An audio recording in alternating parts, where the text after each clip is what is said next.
Good day today, change of scenery a little bit. We've been going outside, but we had to go in the indoor today just because of some of the smoke.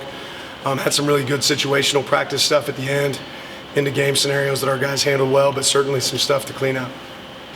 A chance to look back at Saturday's scrimmage, just what were some of the big takeaways and what you've been trying to address and correct the last couple of days? There was a ton of things, looking back. I mean, ultimately, we want to tackle better. We got to take care of the ball better. A lot of things that I walked away with saying right after the scrimmage still hold true. Situationally, got to play a little bit better situational ball. Red area 2-minute for both sides of the ball, but we have to stop the run better defensively and have to do a better job in those situations offensively. Have you seen progress over the past couple weeks as far as conditioning goes? You guys, where you think they should be at this point in the game? Yeah, I think they're probably where they need to be. It's something we have to continue to push as we get closer to games.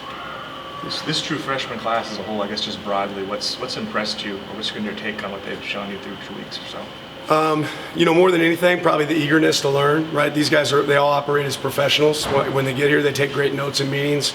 They do the extra when it comes to prehab, rehab, things away from the field. I think that really sticks out. And then we've got a good group of veterans that's trying to grow them along that they're really receptive to. Kyrie, not just what has he brought to the group, but coming from Alabama, how much of the terminology was similar, if not the same, in some ways, in helping just kind of the adaptation process for him? Some the same, some different. The fact that he, has been around here, for a period of time now, I think there's been a lot of carryover that's been able to marry for him. Practically that halfway point of camp, what do you feel like is the area that you guys could have the most room to grow? I think there's multiple areas. I mean, there's still some more situations we have to hit that we haven't hit yet.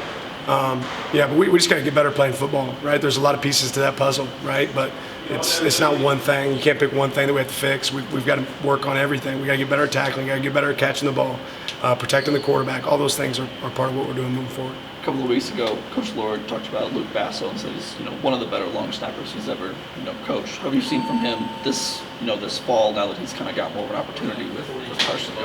Yeah, I think just more than anything, he's taking advantage of the opportunity that's in front of him, right? He's getting a chance to be the guy and get consistent snaps, and he's done a really good job of that. Has Luke started to separate himself at all, punter? I think we still have a really strong competition going on there. He kicked well in the scrimmage the other day, did really well, and has been well the last few practices, but there's been a few guys competing there really well.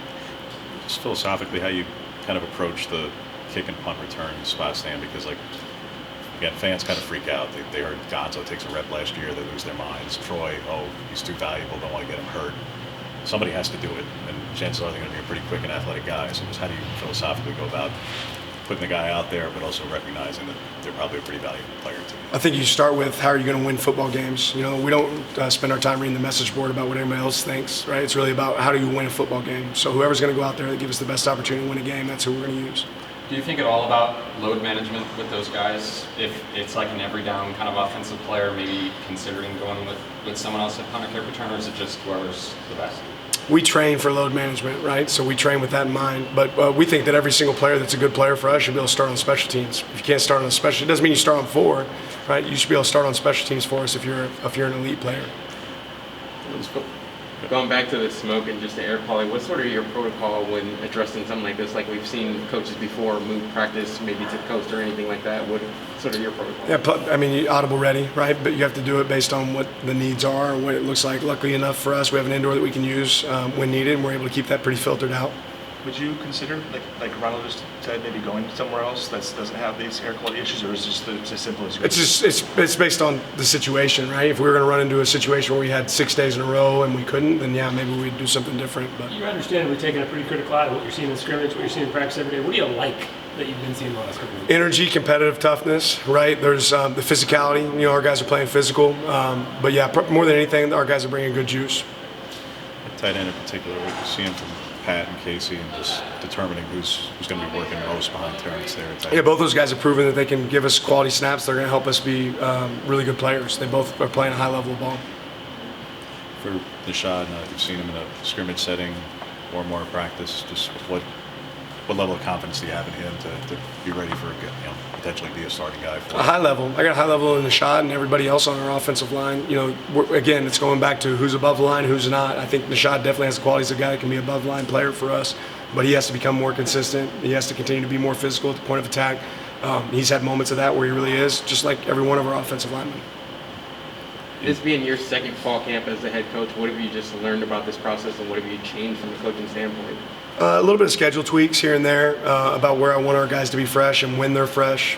Just some modifications from there. Beyond that, year 2, you have an idea what's going on. So we're just a little bit smoother. How would you describe the competition at Star right now? Competitive. Yeah, I describe it as really competitive. I don't know. Again, it's more for me finding how many guys do we feel that can play, not just one guy that can singular play. We want more than one. You never play a season with the same guys out there, all 11 on D, all 11 on O. That changes consistently. So trying to find as many as we can that can be competitive there, and we have a competitive competition.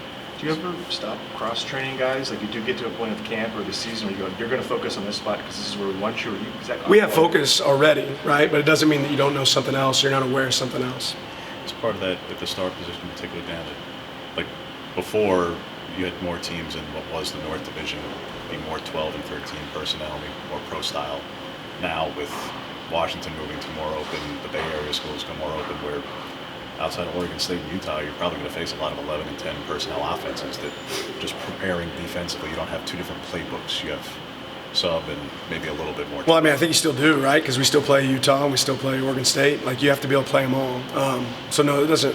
You have to be able to prepare for every offense that you'll see in the league, and we see them all right now. You might see a few more often than others, but doesn't completely change our approach. Through basically this first half of camp, have you learned anything new about this team? I don't think so. At what point in the season do you start going towards game preparation instead of, installing the basics? Are you guys there yet? No, we're not quite there yet. Again, we still have to focus on us. There's plenty more that we can work on as we get, 2 weeks out. We'll start working some special situations based on opponents we'll see during the season. And then, about 10 days out, we'll start working towards, prep for actual opponents. What do you hope to see Last question. pop up on Saturday in the scrimmage from the first one to the second? Improvement.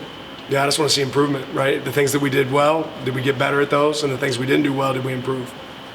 Appreciate it. Thanks, Ethan.